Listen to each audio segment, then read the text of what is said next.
दुरूद व सलाम बर्षित होक नबी मुहम्मदुर रसूलुल्लाह सल्लल्लाहु आलैहि वसल्लम तार परिवार परिजन एवं समस्त साहाबा एकराम रिदवानुल्लाहि ताआला आलैहिम अजमाइনের উপর।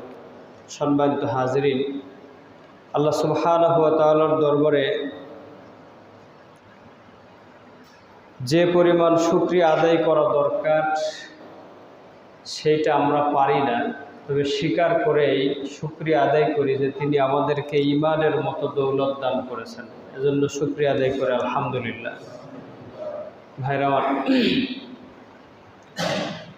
বিষয়টা হলো আজকে মুহররম মাসের পৃথিবীতে চাঁদ উদয়ের সময় থেকে নিয়ে আজকে 10 তারিখ, আমাদের দেশ অনুযায়ী 9 তারিখ। যাই হোক, পৃথিবীতে আল্লাহ সুবহানাহু ওয়া তাআলা বিভিন্ন ধরনের মানুষ সৃষ্টি করেছেন। ধরন বলতে চিন্তাধারা। প্রতিটা মানুষ যার যার জায়গা থেকে নিজেই নিজের চিন্তাকে প্রাধান্য দিয়ে থাকে এবং একই চিন্তার মানুষের অভাব দেখা দেয়। একই দলের মানুষ আছে, কিন্তু একই দলের ভিতরে সবার মতামত কি বলেন এক না, কখনোই না। যদি তাই হতো তাহলে দলের ভিতরে বিভেদ সৃষ্টি হতো না, তাই না? তাহলে সেনাবাহিনীর ভিতরে বিদ্রোহ সৃষ্টি হতো না। যাই হোক, আল্লাহ সুবহানাহু ওয়া তাআলা প্রত্যেক ব্যক্তিকেই তার নিজ নিজ জায়গা থেকে জিজ্ঞাসা করবেন। আর পৃথিবীর সব মানুষগুলো কখনোই একরকম হবে না। তো সাহাবা একরাম রিদওয়ানুল্লাহি তাআলা আলাইহিম আজমাইন, তারা প্রত্যেকেই যার যার ব্যক্তিগত জায়গা থেকে স্বতন্ত্র ছিলেন, মতামত স্বতন্ত্র ছিল, কিন্তু ঈমানের মাসালায় আর নবীজির সুন্নাতের মাসালায় কেউ কখনো দুই ছিলেন না, সবাই কি ছিলেন? এক ছিলেন। তো সেই সাহাবাদের সাথে আর নবীজির সাথে যদি জান্নাতেই থাকতে হয়, তাহলে আপনাকে আমাকে ঈমান আর সুন্নাতের মাসালায় দুই হতে হবে। কি হতে হবে? এক হতে হবে। সম্মানিত হাজিরিন, এজন্য বললাম, এই মুহররমকে কেন্দ্র করে পৃথিবীতে বিভিন্ন ধরনের মানুষের বিভিন্ন আচার অনুষ্ঠান, পালনীয় বিষয়, মতামত, মন্তব্য, আকীদা, বিশ্বাস, এগুলো লক্ষ্য করা যায়, তাই না? অনেকেই বলে এটা করলে সমস্যা কি, না করলে সমস্যা কি। সর্বোপরি আমি সব সময় একটা কথাই বেশি বলি, সবাইকে বলি, জীবনে যতদিন বেঁচে থাকবো আল্লাহ পাক যেন বলায় এবং এই অবস্থায় যেন পৃথিবীর থেকে বিদায় করায়, আমিন। সেটা হলো সবার আগে প্রাধান্য পাবে সেটা হচ্ছে সুন্নাত। সেটা কি? আর শেষেও যেটা প্রাধান্য পাবে সেটাও সুন্নাত। সেটা কি? সুন্নাত, নবীজির সুন্নাত। এর বাইরে কোনো কিছু প্রাধান্য পাইলে আপনাকে আমাকে সেই পথ দিয়ে জান্নাতে যাইতে হবে। কথা বুঝে আসছে? আর পৃথিবীতে বেঁচে থাকা, আমার বেঁচে থাকা, আমার মরে যাওয়া, আমার সব কিছু কার জন্যে? আল্লাহর জন্যে। তাহলে আল্লাহ পাক কোন পথে আল্লাহকে পাওয়া যাবে এটা নবী সাল্লাল্লাহু আলাইহি ওয়াসাল্লামকে পাঠিয়ে আল্লাহ পাক আপনাকে আমাকে জানিয়ে দিয়েছেন। সম্মানিত হাজিরিন, বিষয়টা হলো আজকের এই মুহররমকে কেন্দ্র করে যদি আজকে 10 তারিখ ধরি বা 9 তারিখ ধরি, তাহলে আগামীকালকে 10 তারিখ বাংলাদেশ সহ পৃথিবীর বিভিন্ন দেশে শিয়া সম্প্রদায় কর্তৃক বিভিন্ন আচার অনুষ্ঠান পালন হবে। আমরা কেউ দেখতে যাব, কেউ বুঝতে যাব, কেউ শুনতে যাব, তাই না? যে যাবে তার মতো করে যাবে, এটা শরীয়তের কোনো নির্দেশ নেই, বরং নিষেধ আছে। কথা সংক্ষেপ, যদি শিয়াদের সম্পর্কে আলোচনা করতে যায় কমপক্ষে 12 জুমা সময় লাগবে। কত? কথা বুঝছেন? কত জুমা? যদি শিয়াদের অদ্যপন্ত বলতে যায় তাহলে 12 জুমা সময় লাগবে আমার জন্য, এটা কমপক্ষে। বেশি যা লাগবে সেটা আল্লাহই ভালো জানে। তবে সংক্ষেপ কথা শোনেন, শিয়াদেরকে যদি আপনি মুসলমান মনে করেন তাহলে আপনার ঈমানের ভিতর ঘাটতি আছে। এটুক শোনেন কি বলছে বলেন। শিয়াদেরকে যদি মুসলমান মনে করেন তাহলে কি আছে? ইমানে ঘাটতি আছে। শিয়ারা ইসলামী শরিয়ার পুঙ্খানুপুঙ্খন যে বিষয়গুলো আছে সবগুলোকে এক জায়গায় করলে তারা মুসলমান না। কথা বুঝতে পেরেছেন? সম্মানিত হাজিরিন, আপনারা অনেকে জানেন, খুব সংক্ষেপে বলে দিচ্ছি। সেটা হলো, শিয়ারা মুহররমের 10 তারিখে তাজিয়া মিছিল বের করে, আছে না? কি করে ওরা? তাজিয়া মিছিল বের করে, শরীর ক্ষত বিক্ষত করে, হাই হোসেন ইত্যাদি ইত্যাদি বলে। সম্মানিত হাজিরিন, আল্লাহর নবী আগে আসছে নাকি ইমাম হাসান হুসাইন তারাই পৃথিবীতে আগে আসছে? নবুয়তি কি নবীজির উপরে আসছে না ইমাম হাসান হুসাইনের উপর আসছে? তাই না? আল্লাহর নবী সাল্লাল্লাহু আলাইহি ওয়াসাল্লাম 3টা বছর শিবে আবি তালিব, একটা পাহাড়ের একটা গিরিপথ, এই জায়গায় 3টা বছর আটকা ছিলেন, খাবার পান নাই। নবীজি নিজেও গাছের ছাল বাকল খাইছে। আর আমরা অনেকেই নবীওয়ালা কাজ করি, নবীজির সুন্নাত জিন্দা করি, জম্মের খাওয়া খায়, না খেয়ে থাকার তো প্রশ্নই আসে না। আছে না নাই? এদের দ্বারা কোনো দিন নবীওয়ালা কাজ প্রতিষ্ঠিত হবে না, একটু শুনে রাখেন। সে যেই হোক, এই দেশসহ সারা পৃথিবীর যে দেশের যে দল, যে মত, যে পথের মানুষই বলেন না কেন, যারা খাবার প্রিয় তাদেরকে দিয়ে কোনো দিন ইসলাম প্রতিষ্ঠিত হবে। একটা দলিল দিচ্ছে, শুধুমাত্র শোনেন। আল্লাহ সুবহানাহু ওয়া তাআলা সূরাতু মুহাম্মাদ নামে একটা সূরা নাজিল করছেন। এই সূরাটার অপর নাম হচ্ছে সূরাতুল কিতাল, অর্থাৎ সূরাতুল জিহাদ। এই সূরার 12 নম্বর আয়াতে আল্লাহ পাক ডাক দিয়ে বলছে, ইন্নাল্লাহ ইউদখিলুল্লাযীনা আমানু ওয়া আমিলুস সালিহাত, নিশ্চয়ই আল্লাহ পাক ওই মানুষগুলোকে জান্নাতে প্রবেশ করাবে যারা ঈমান আনছে এবং আমলে সালেহা করছে। তাদেরকে এমন জান্নাতে প্রবেশ করাবে যার তলদেশ থেকে নহর, নদী প্রবহমান থাকবে। ওয়াল্লাযীনা কাফারু, আর যারা কাফের, ইয়াতামাত্তাউন, তারা পেট পুরে খাবার খায়। কিভাবে খাবার খায় বলেন, একটু বলেন। এটা সূরা মুহাম্মাদের কত নম্বর আয়াত? 12 নম্বর আয়াত। শুধু তাই না, ওয়ায়াকুলুন, তারা এই পরিমাণ খায়, কামা তাকুলুল আনাম, যে পরিমাণে গরু, ছাগল, উট, মহিষে খায়। কে বলছে এই কথা? গরু ছাগলে কি পরিমাণ খায় বলেন? কি পরিমাণ খায়? দ্রব্যমূল্যের দাম বেশি, এজন্য ওরা কম খায়। বরং দ্রব্যমূল্যের দাম বাড়ার কারণে গরুরও অবদান আছে। ওরা যদি কম খাইতো তাহলে ভুসির দাম কম থাকতো। কথা বুঝে আসছে? আর ওদিকে যাব না। আল্লাহ পাক বলছে তারা খায় কিসের মতো? চতুষ্পদ জানোয়ারের মতো। আনাম বলছে আল্লাহ পাক, যেগুলোর গোশত খাওয়া হালাল, এইগুলিকে শরীয়তের ভাষায় আনাম বলে। কি বলে? আনাম বলে। তাহলে গরু, ছাগল, মহিষ, ভেড়া, উট, দুম্বা, এইগুলো যে পরিমাণ খায়, খাওয়ার পরে কি করে বলেন? ভাই, ছাগলে গাছ খায় কিভাবে দেখেন না আপনারা? না, পা বাঁধায় দিয়ে তারপরে খায়। শিয়ালে অনেক সময় লাফ দিয়ে আঙ্গুর ধরতে পারে না, কিন্তু ছাগলে লাফ দিয়ে গাছের পাতা নিয়ে আসে। আর গরু খাওয়ার পরে কি করে? জাবর কাটে। কি কাটে? গরুর জাবর কাটার কথা আল্লাহ পাক সূরাতুল ফিলের শেষ আয়াতে বলছে, ফাজআলাহুল কাসফিল মাকুল। মাকুল শব্দের কাসফিল মাকুল অর্থ হয়েছে ভক্ষিত খাবার, আবার জাবর কাটা। কথা বুঝে আসছে? যাক, তো আল্লাহ পাক বলছে কি, যারা জম্মের খাওয়া খায় এরা কিসের মতো? গরু ছাগলের মতো, চতুষ্পদ জানোয়ারের মতো। আল্লাহ পাক আয়াতের শেষ অংশে বলছে, ওয়ান্নারু মাসওয়াল লাহুম, তাদের চিরস্থায়ী ঠিকানা হচ্ছে জাহান্নাম। কোথায়? জাহান্নাম। ভাইয়ের আমার, যে কথা বলতেছিলাম যে নবীজি 3টা বছর শিবে আবি তালিবের মধ্যে না খেয়ে সময় পার করেছেন, সেই ব্যাপারে কোনো দিন শিয়ারা উদযাপন বলেন করে না। উহুদের ময়দানে নবী সাল্লাল্লাহু আলাইহি ওয়াসাল্লামের দাঁত শহীদ হয়েছে। শিয়ারা কি দাঁত শহীদের কোনো দিবস পালন করছে? ওরা হাই হোসেন বলে শরীর রক্তাক্ত করছে, কই একটা দাঁত উঠায় ফেলে নেয়, বরং দাঁতে সমস্যা হলে ডেন্টালিস্টের কাছে যেয়ে পুটিং করে নিয়ে আসছে। সম্মানিত হাজরিন, এটা হচ্ছে অধ্যায়। কোরআন নাজিল হয়েছে নবীজির উপর, আশুরার খবর দিলেন নবীজি, সেই নবীজির সুন্নাত পালন না করে কার সুন্নাত পালন করে?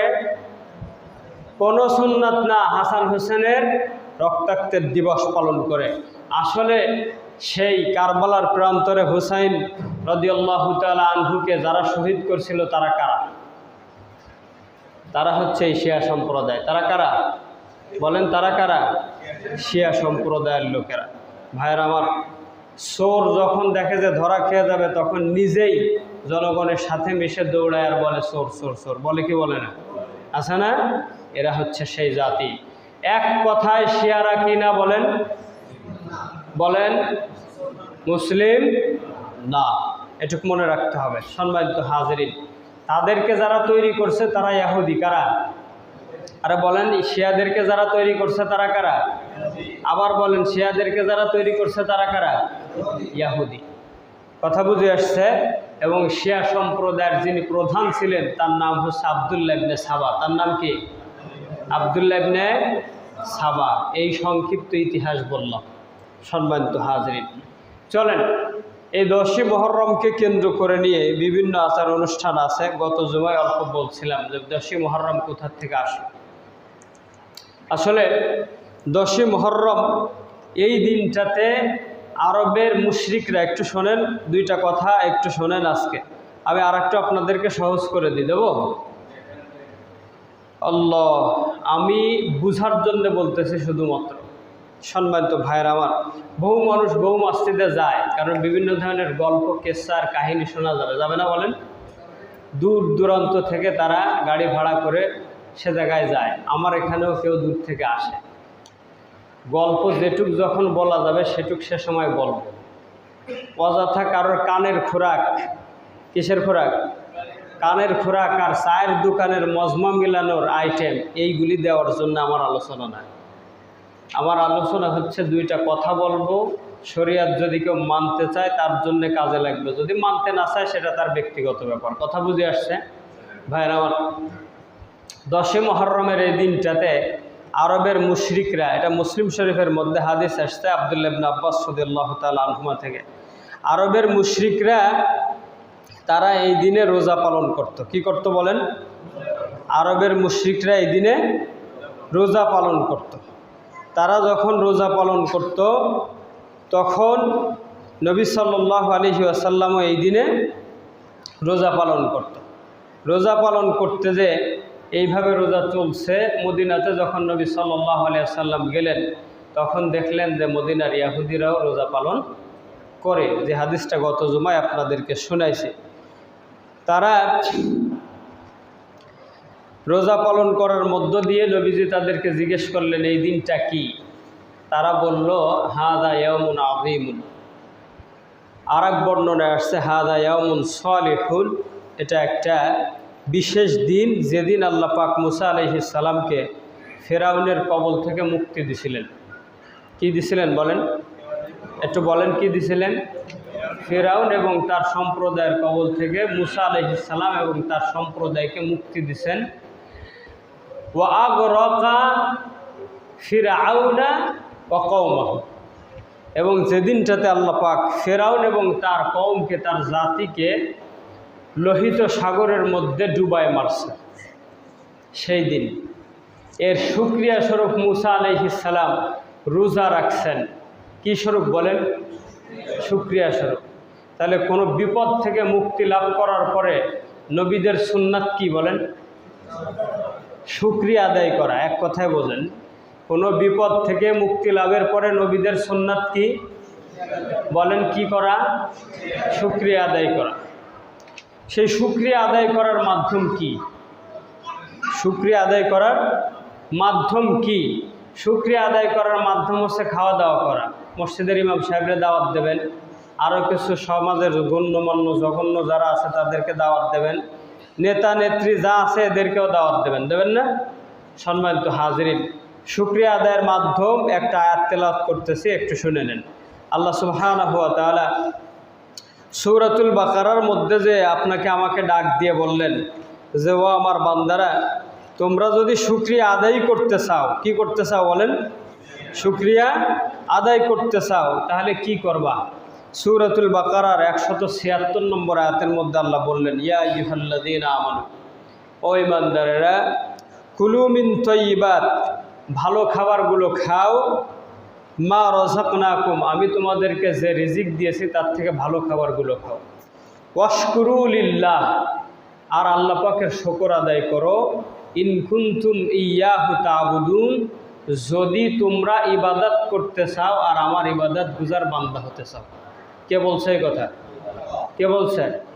আল্লাহ পাক। খাইতে নিষেধ করছে না খাইতে বলছে? খাইতে নিষেধ করছে না খাইতে বলছে? খাইতে বলছে। তাহলে আমরা কখন খাবো? দুপুরবেলায় খাবো, সকালে খাবো? আসলে রোজা রাখতে গেলে কি খেয়ে রোজা রাখতে হয় না না খেয়ে রোজা রাখতে হয়? তাহলে রোজা একটা ইবাদত। আবার রোজা রাখবো শুকর আদায় করার জন্য। কিসের জন্যে? আরে বলেন না, কিসের জন্যে? শুকর আদায় করার জন্য। রোজা যে ইবাদত, এতে কোনো সন্দেহ আছে? তাহলে রোজা রাখলে যে শুকর আদায় হবে, এতে কোনো সন্দেহ আছে?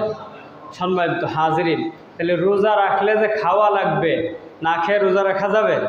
তাহলে একটা কাজের ভিতরে তিনটা কাজ উপস্থিত না অনুপস্থিত? আরে বলেন কি 3 in 1 না 1 in 3? হয়নি। 3 in 1 না 1 in 3? 1 in 3 মানে হচ্ছে 3-এর মধ্যে 1।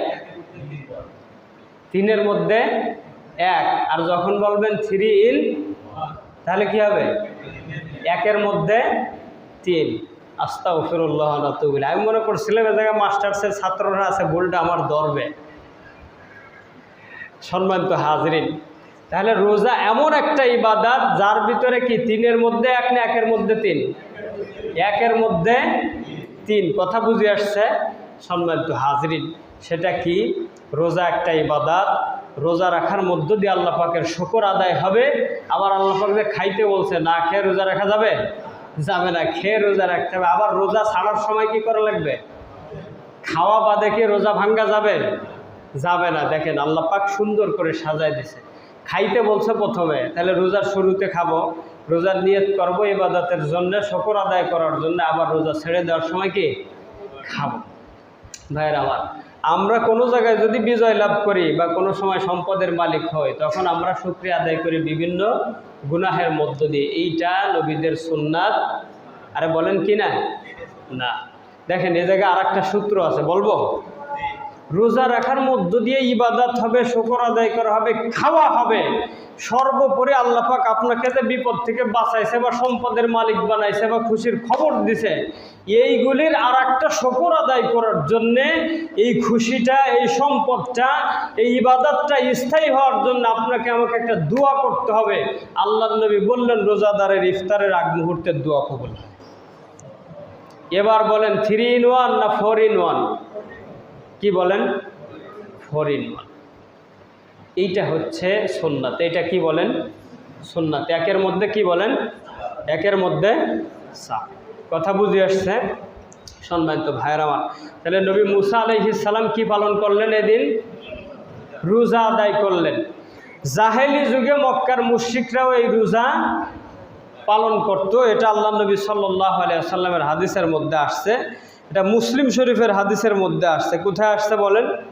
এটা মুসলিমের হাদিসের মধ্যে আসছে। দেখেন হাদিস আসার পরে দেখেন, ফাকাদ আখরাজা মুসলিম কানা আহলু খাইবার ইয়াসুমুনা। এই দিনে এখন একটা সংবাদ দেব আপনাদেরকে, যুবকরা একটু শোনো, ভালো করে শোনো, ভালো করে শোনো। এই দিনে মুহররমের এই 10 তারিখে মুসলিম শরীফের মধ্যে হাদিস আসছে, কানা আহলু খাইবারা, খাইবার, মদিনার খাইবার যে প্রদেশ আছে, এই প্রদেশে খাইবারের যে দুর্গ ছিল, এটা হচ্ছে ইহুদিদের মূল ঘাঁটি। এটা কি মূল ঘাঁটি? মদিনাতে তারা ব্যাপকভাবে বসবাস করলেও খাইবার থেকে তাদের সব কিছু পরিচালিত হতো। আর ইহুদিদেরকে আল্লাহর নবী বের করেছেন খাইবার থেকে। কোথায় থেকে?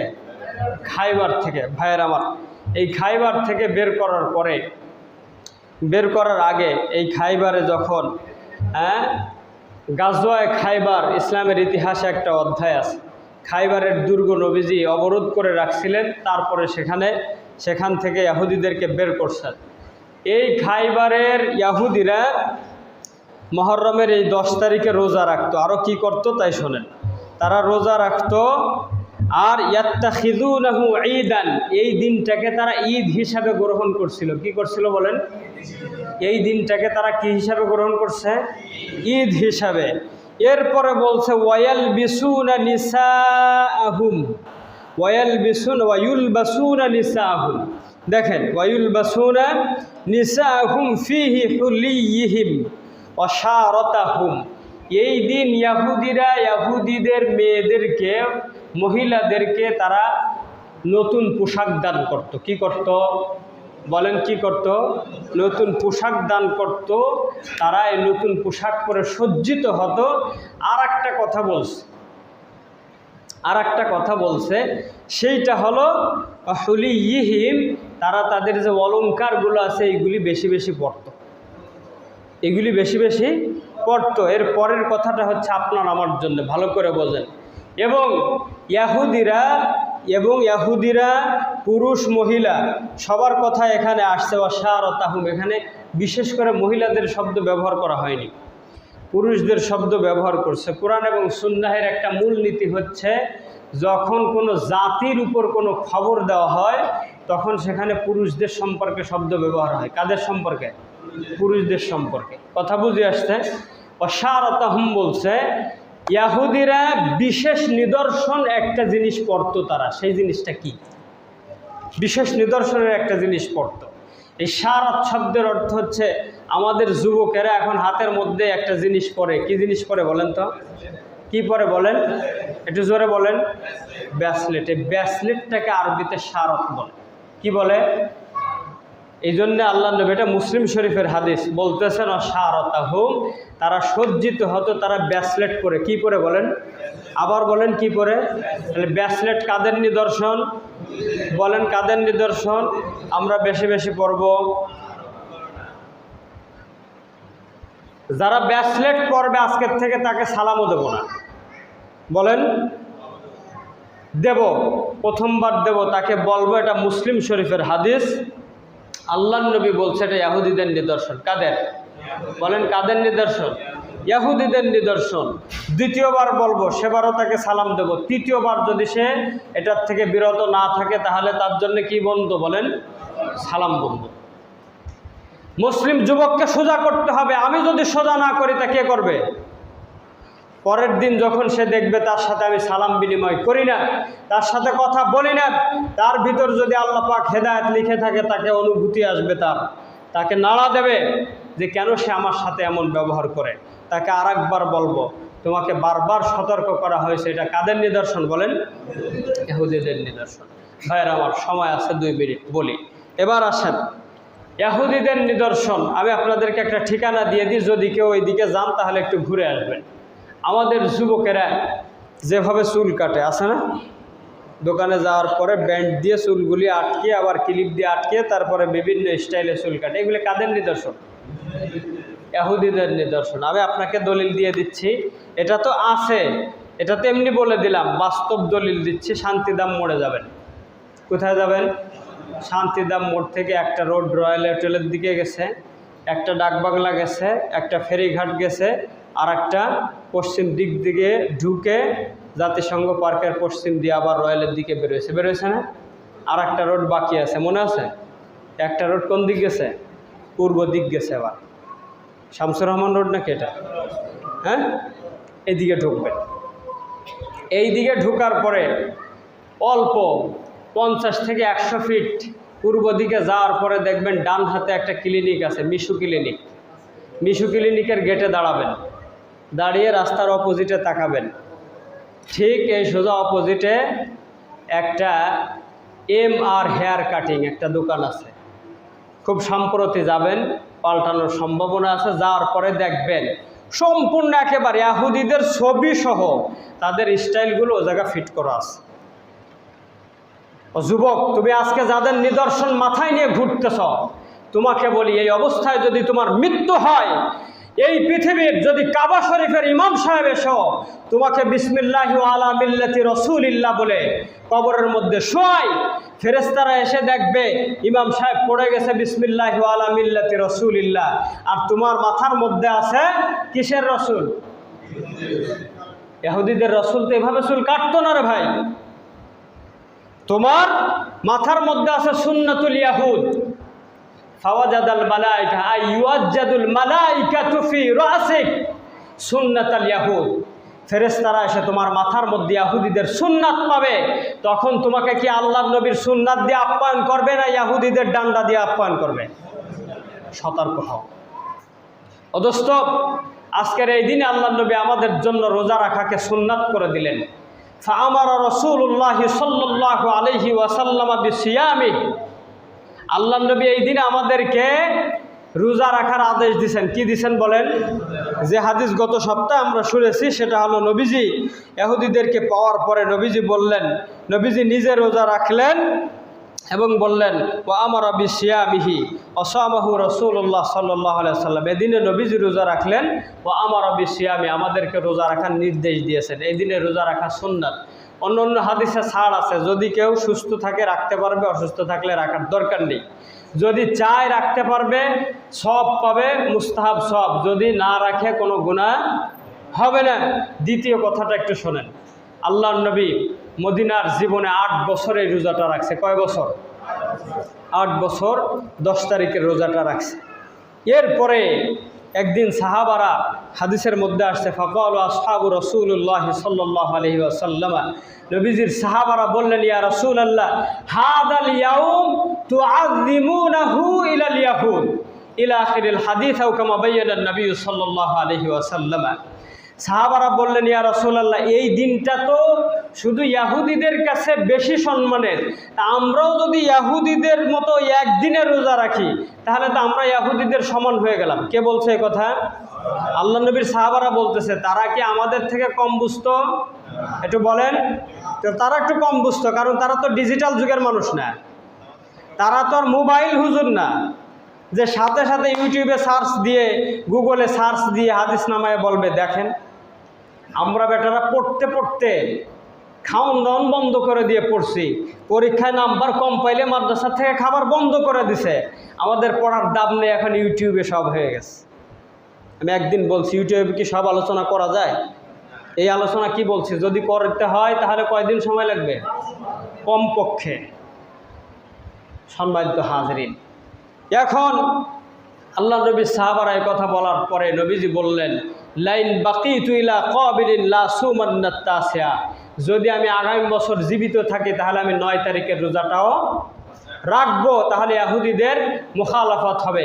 এই হাদিসটার ব্যাখ্যা করছে সর্বপ্রথম ইমাম মুসলিম রহমতুল্লাহ আলাইহি, তারপরে ব্যাখ্যা করছে মুসলিম শরীফের ব্যাখ্যাকার ইমাম নববী রহমতুল্লাহ আলাইহি, তারপরে ব্যাখ্যা করছে ইমাম ইবনে তাইমিয়া রহমতুল্লাহ আলাইহি, এরপরে ব্যাখ্যা করছে হাজী ইমদাদুল্লাহ মুহাজির মক্কি রাহিমাহুল্লাহ, এরপরে ব্যাখ্যা করছে হুসাইন আহমদ মাদানী রহমতুল্লাহ আলাইহি, এরপরে ব্যাখ্যা করছে মুহাদ্দিস ইয়াহইয়া রহমতুল্লাহ আলাইহি, এরপর ব্যাখ্যা করছে দারুল উলুম দেওবন্দের সদ্য প্রয়াত মুহাদ্দিস সাইদ আহমদ পালনপুরি রহমতুল্লাহ আলাইহি। সকলে এক কথাই বলছে, আল্লাহর নবী 9 তারিখের হাদিসটা এজন্য বলছেন ইহুদিদের বিরোধিতা করার জন্য। কিসের জন্য বলেন? কিসের জন্য বলেন? আবার বলেন। ইহুদিদের বিরোধিতা করার জন্যে আল্লাহর নবী রোজা রেখে হাদিস আমাদেরকে শিক্ষা দিচ্ছেন, আর আমরা ঘরে ঘরে পরতে পরতে নিজের জীবনের মধ্যে, নিজের শরীরের মধ্যে ইহুদিদের সুন্নাত বাস্তবায়ন করতেছি। ও যুবক, আর তোমাকে কবরে শোয়ানো হবে বিসমিল্লাহি ওয়া আলা মিল্লাতি রাসূলিল্লাহ। তুমি শুনে নাও, আমি কবরের সিদ্ধান্ত দিচ্ছি না, নবীজির হাদিস অনুযায়ী তোমাকে সিদ্ধান্ত দিচ্ছি, তোমাকে হাদিস শোনাচ্ছি। এই অবস্থায় যদি তুমি মারা যাও, কবরে তুমি সুপারিশ সাফায়াত কোনো কিছু পাবে না, আদর পাবে না, বরং তোমার জন্য কবর হবে জাহান্নামের একটা টুকরো। যা বললাম, যা শুনলাম, আল্লাহ পাক আমাদেরকে বুঝার, আমল করার এবং সুন্নাতের উপর ঐক্যবদ্ধভাবে সমবেতভাবে টিকে থাকার তৌফিক দান করুক। ওয়া মা আলাইনা ইল্লাল বালাগ। আসসালামু